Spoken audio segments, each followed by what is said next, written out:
રે ભૂલાય ના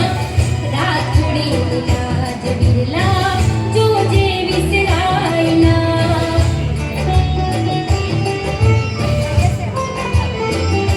હો બંધન રક્ષા કેરું જોજે રે ભૂલાય ના રાખડી લાજ બિરલા જોજે બેની ઓ બેની તું ચિંતા ના કર મમ્મી પપ્પાને સાચવવાની જવાબદારી હવે હું લઉં છું જા બેની જા હું તને પ્રોમિસ કરું છું કે હું એમને દર મહિને તારા દર્શન કરવા લઈ આવીશ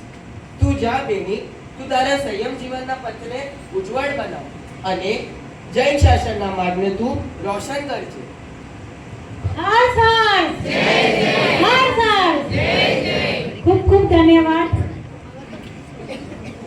આ ભાઈ જે બન્યો છે એ તો ફક્ત કાલે જ